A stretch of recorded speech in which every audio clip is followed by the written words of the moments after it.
Once upon a time, I read the Bible, and it was tough. Recently, I played Blasphemous, and it was also tough. Right now, I'm trying to get an introduction done. That's also tough. Okay, actual introduction. Blasphemous. Loved it but didn't completely get it. We'll definitely explore the world more and get the DLC ending sometime. But for now, let me partake in my favorite activity, watching someone else explain the game to me instead of actually playing it myself. Done. I believe I am ready. Let's go to church. The church that is blasphemous, that is.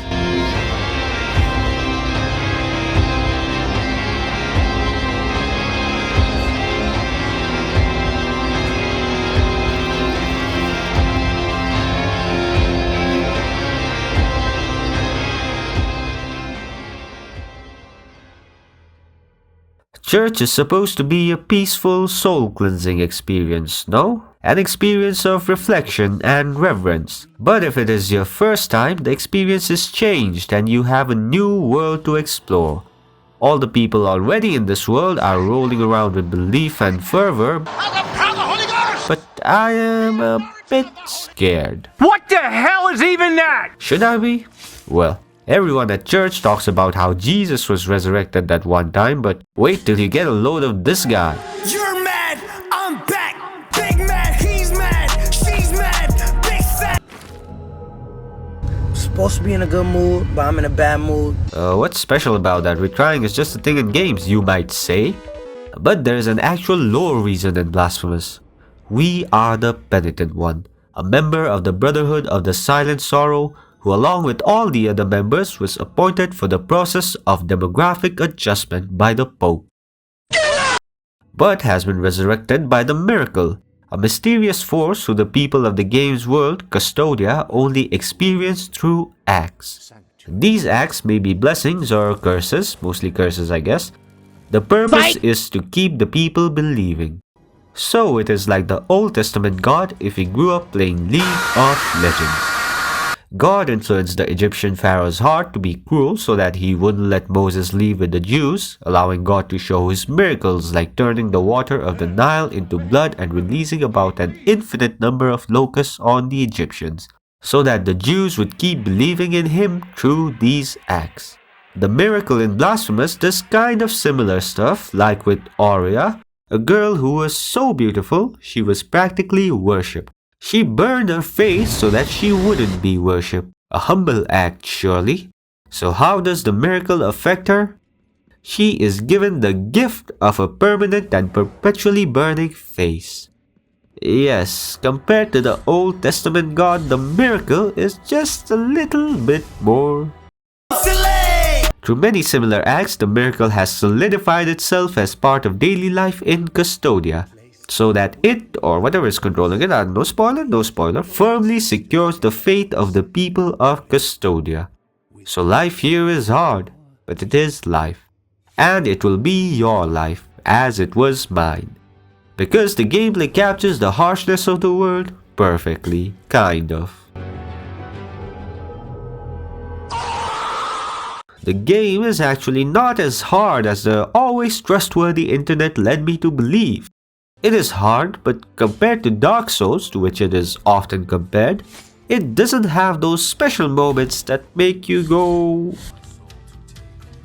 Okay. You know, those you will die here at least once moments, where your progress is hampered only by lack of information. The most annoying thing in Blasphemous is insta-death from traps, but it never felt like I had to die at any point to just know that oh, I can die here. But maybe all the fans were taking New Game Plus and the DLC into consideration as well. I haven't got through everything yet, so I can only talk about the base game experience, and the enemies there are mostly manageable. Some of course are tougher than others, but there are very few that made me feel like I was dealing with the kind and warm pastor at church trying to permanently welcome me to Christianity to save me from damnation. Blah, blah, blah, blah, blah. What is sin? Meaning that the game didn't give me many moments where I just wanted to get it over with. Talking, no one listen! All the annoying enemy types are used extremely sparingly. The devs at the game kitchen were not only cooking but knew how to adjust portion sizes as well. Yes chef, please less bread and more wine. The bosses too are balanced very well. I honestly don't think that I was disappointed by any boss in the game. Although some people might be, because I will say that while the bosses got more complex as the game went on, my number of attempts for the earlier bosses was much more than for later ones, with my most number of attempts being Esdras, which was 10 or 11 I believe. That's because the upgrades are very strong in this game. If you take a little time to explore and upgrade your weapon and healing, among other things, then you really won't die a lot. Except for those one-shot death bits, but a difficult. A challenge by itself is just a challenge, but a game must also be rewarding. And at church, after dealing with sometimes aggressive Samaritans, I definitely found a rich and rewarding experience of faith, tradition, philosophy, and even history. And I can say the same for Blasphemous, where the world of Custodia offers a rich story and lore to dig into. Dark and twisted and cruel in the most beautiful way, the design of the strange creatures alone makes me want to bust a load. Muster more knowledge about the world. There is a lot to learn for those who read everything. But sometimes you're at church, there's a banging sermon going on with wonderful pearls of wisdom, and you just zone out. I haven't read the entire Bible, I haven't retained everything that I did read, and I definitely haven't read and retained all the lore descriptions in Blasphemous. What I have done for both is to go to YouTube to fill in the gaps, which I do not suggest until you complete at least one playthrough of the game. Because searching about one thing you want to know will expose you to other things as well. And for Blasphemous, that is the biggest sin you can commit. Because the greatest strength of the game, way above even the excellent bosses, is exploration. If you had told me that there is an action-packed scene in the book of John where Jesus actually whips Jews out of a synagogue, then I would have said, that's interesting. I didn't know Jesus stood on business like that. I want to know more.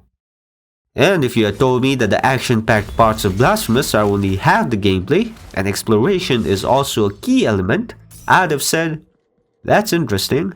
Is it good though?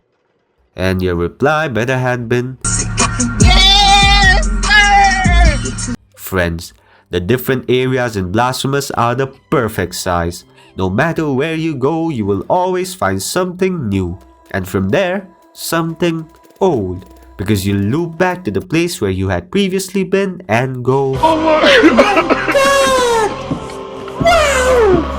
or see a place you can't reach, but you know, you're somehow going to get there and loop back to where you are right now. And because of the tight design, deaths don't feel overly punishing. You drop a guild fragment upon every death, which shortens your fervor meter, that's your mana bar basically, and decreases the amount of currency you obtain, but getting back to where you died never feels like a chore. Yes, you do have to tackle the challenge which killed you again, but that's the fun part. Not to mention that just looking at the screen is a thing of joy. What can I say about the art that it does not say about itself? You are looking at it, you can see that it is amazing. Caveat time. The art and animations for the cutscenes are fine but feel much below the level of in-game ones. But there's a lot more of the latter, so God is good, I guess. The music too is good.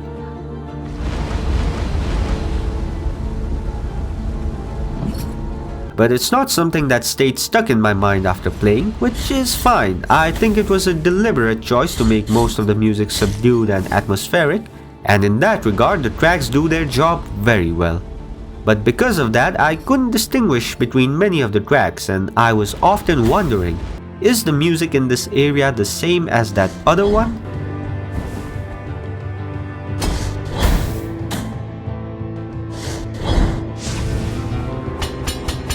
The boss music too did not linger in my mind, but it was good.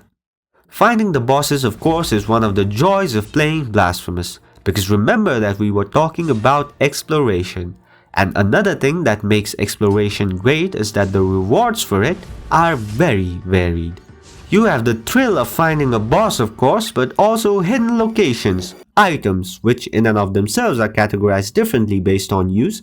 You also have checkpoints. You have places that directly upgrade you. You have places where you get stuff that you need for upgrades. You have teleport locations. You have guilt cleansing statues, which can also provide challenge modes where you face waves of enemies. You have merchants, and of course you have quests and NPCs. Which sadly brings me to my biggest complaint about Blasphemous: the writing. Trying to be biblical and all that, the writing style is very ornate, but I feel like it was slightly more than the chefs at the game kitchen could chew. A lot of the cool sounding stuff seems like it was written like that just to sound cool, making it not very cool. Like Lucifer rebelling against and trying to reach the height of God. It's not the vibes. The devs couldn't quite reach the same heights as the Bible, which of course few writers can, and Blasphemous is a game, so writing is only one part of it. So I don't really see the style of writing as a big negative, although it is a negative. My main gripe is that the dialogue feels unnatural. The world of Blasphemous, although very well designed in terms of level design, didn't feel real to me because most of the NPCs didn't feel like they fit into the world. The characters just seem to be waiting for their cue to give exposition about the area we're in or how the miracle has affected them or sent them to aid us, without a sense of their own place in the world. There are some exceptions like Cleophas, who seems like he was actually preoccupied before the penitent one arrived on screen, although our pious lady of the perpetual agony almost ruined it for me. Also Diosdado, whose lack of introduction enhances the feeling that he is going crazy from the noise. For the love of the high wills, silence it, for I have long yearned for it. But for the most part, the dialogue feels stiff. Even though our character has taken a vow of silence, I feel more could be done to make the interactions with the NPCs feel more organic.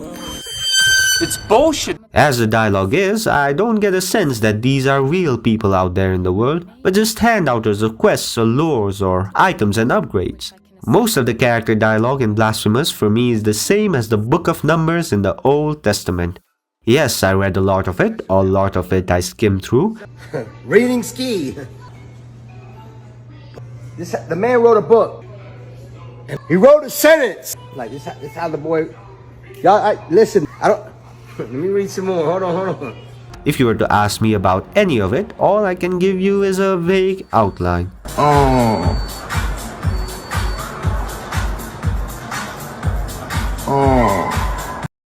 But it's all good.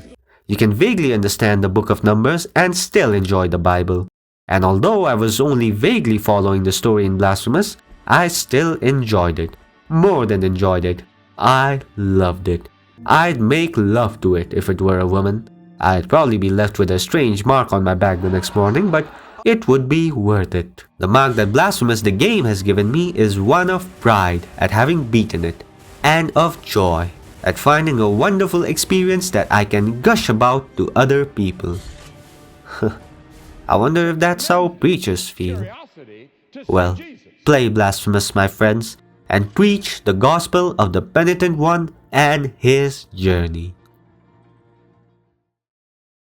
And speaking about preaching, let me tell you about this other video that I made that you should definitely check out. It got age restricted because of the spicy content, but it is still a good video, I think.